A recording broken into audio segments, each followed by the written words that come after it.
Back in 2020, Mayor-leirion-gaylor-baird announced a plan to reduce emissions by 80% by the year 2050. We're a few years into it now, and what do officials have to show? Channel 8's Jessica Blum joins us here in the studio with more. Jessica? Yeah, the Climate Action Plan was announced about 3 years ago, but it can be hard to hold companies accountable in reducing emissions. Some are seeing progress, but we went out to get more answers today on where we stand with that plan. Back when Mayor-leirion-gaylor-baird took office in May of 2019, one of her top priorities was developing a climate action plan. That plan came together by October of 2020, known as the 80 by 50 goal. We have committed to a goal of an 80% net reduction in our greenhouse gas emissions here in Lincoln by the year 2050. This includes transportation emissions, energy use by buildings, and more.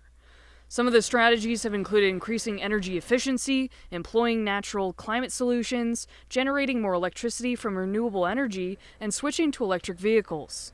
The city's got a much broader goal than just LES. It encompasses a lot of things outside electricity, but there's no doubt that we make up a big cornerstone of what it's going to take for them to achieve it. So it's important for us to do our part.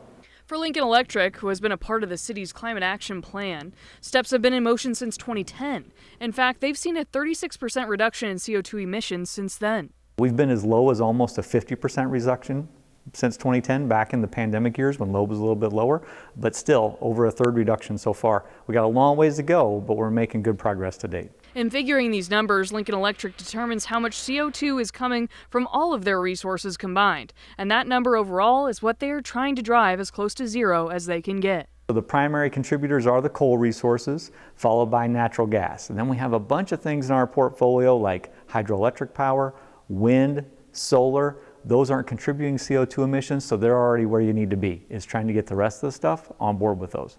And leaders say they are not chasing this CO2 goal at the expense of causing other environmental issues. But where does the plan stand now, almost 3 years in? More questions than answers still remain at this point.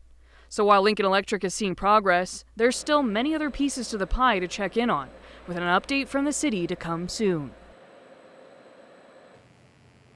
While the city was not available for comment today, they did tell me the chief sustainability officer and the mayor are looking to present a formal update on the plan soon.